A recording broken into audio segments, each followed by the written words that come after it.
উত্তর চব্বিশ পরগনার হাবড়ায় প্রশাসনিক সভায় বিধায়ক অদিতি মুন্সির সুর মোহিত করে সকলকে। তারপরই মুখ্যমন্ত্রী বেশ কিছু সরকারি প্রকল্পের সুবিধা উপভোক্তাদের হাতে তুলে দেন।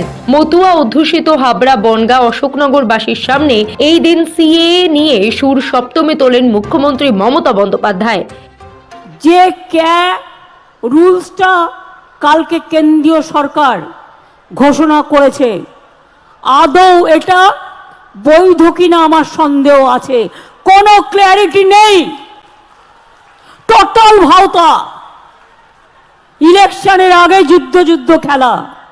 তার মানে তারা যেই দরখাস্ত করবেন সঙ্গে সঙ্গে তারা নাগরিক থাকা সত্ত্বেও আপনারা বেআইনি অনুপ্রবেশকারী হয়ে যাবেন।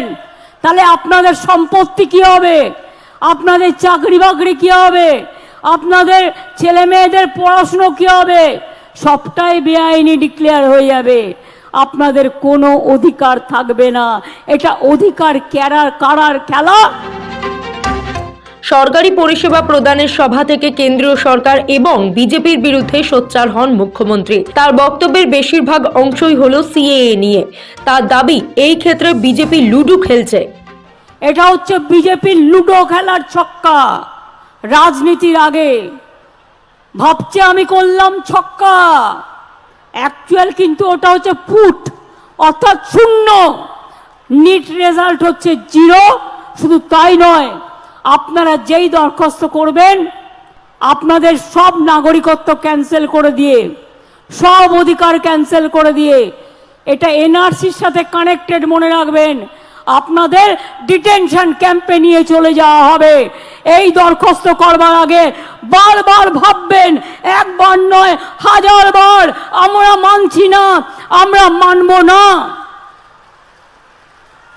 একটা মানুষ যদি অধিকার পায় আমি খুশি হব, কিন্তু একটা মানুষ যদি বঞ্চিত হয় তার সামনে দাঁড়িয়ে আমি তাকে শেল্টার দেবো। বাংলা থেকে বিতাড়িত কাউকে আমি করতে দেব না। এই দিন সভা মঞ্চ থেকেই সরাসরি মুখ্যমন্ত্রী প্রশ্ন রাখেন, সিএএ এর মধ্য দিয়ে বিজেপির হাতে সব অধিকার সাধারণ মানুষ ছেড়ে দেবেন কিনা। সেই সঙ্গে সিএএ লাগু করে বিজেপি দেশের ধর্মনিরপেক্ষতার উপর আঘাত হেনেছে বলে অভিযোগ করেন মুখ্যমন্ত্রী মমতা বন্দ্যোপাধ্যায়। বিজেপির হাতে আপনারা দিয়ে দেবেন আপনার ভাগ্য শুধু একটা ভোটের জন্য, 2টো সিটে জেতবার জন্য।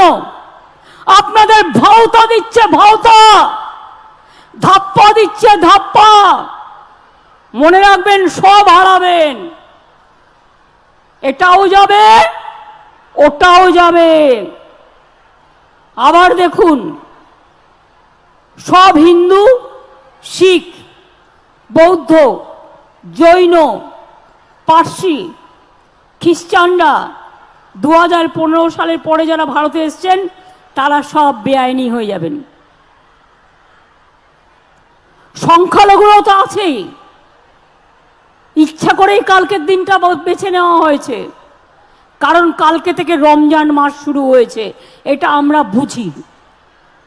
বিজেপির খেলা হচ্ছে হিন্দুতে ভাগ করে দেওয়া। সংবিধানের 14 নম্বর ধারা, 21 নম্বর ধারায় সব অধিকার থেকে আপনি বঞ্চিত হবেন কি করে? কোর্টে গেলেও চ্যালেঞ্জ করতে পারবেন না। আপনি তো নাগরিক।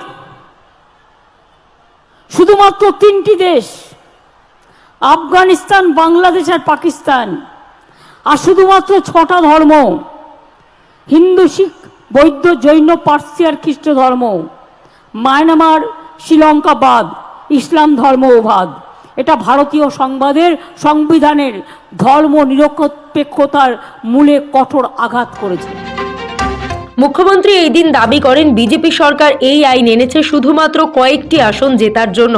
সেই সঙ্গে মতুয়াদের কাছে আবেদন করেন সিএএ তে আবেদন না করার জন্য। এই আইন যদি আপনি অ্যাপ্লাই করেন, এর কোনো ক্ল্যারিটি নেই। আমি লিগাল অ্যাডভাইজারদের ওপিনিয়নও নিয়েছি, তারা আমাকে সেম কথা বলেছে।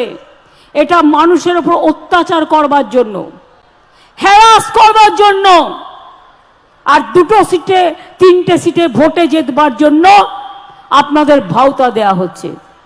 কি মতুয়া ভাই বোনেরা, আপনারা বিশ্বাস করেন আইনটাকে? তাহলে এতদিন কেন করলো না? 2020-তে তো আইন পাশ হয়েছিল, এতদিন কেন করেনি? আজকে নির্বাচনের দুদিন আগে কোনো আইন করলে সেই আইনটা থোড়াই আইনে পরিণত হয় না, মানুষ সে অধিকার পায়। অর্থাৎ আপনি ভোটটাও দিতে পারবেন কিনা আপনার সন্দেহ আছে। খবরদার এই পথে যাবেন না। হাবড়ার সরকারি পরিষেবা প্রদান মঞ্চে ইডি বা সিবিআই এর তদন্তের বিরুদ্ধে মুখ্যমন্ত্রীর চেনা চন্দের আক্রমণ এই দিন ছিল না। মমতা বন্দ্যোপাধ্যায়ের বক্তব্যের মূল ঝাঁজ ছিল সিএ এর বিরোধিতায়। বর্তমানে ইডির হাতে জেলবন্দি রাজ্যের প্রাক্তন খাদ্যমন্ত্রী জ্যোতিপ্রিয় মল্লিকের বিধানসভা কেন্দ্র হল হাবড়া। লোকসভা নির্বাচনের আগে সেই কেন্দ্রে গিয়ে মুখ্যমন্ত্রী মমতা বন্দ্যোপাধ্যায় সরকারি মঞ্চ থেকেই শুরু করলেন সিএএ কে হাতিয়ার করে কেন্দ্রের বিরুদ্ধে নতুন আরেক লড়াই। হাবড়া থেকে দীপ সেনের সঙ্গে অর্কজ্যোতি বন্দ্যোপাধ্যায়ের রিপোর্ট, সময়, কলকাতা।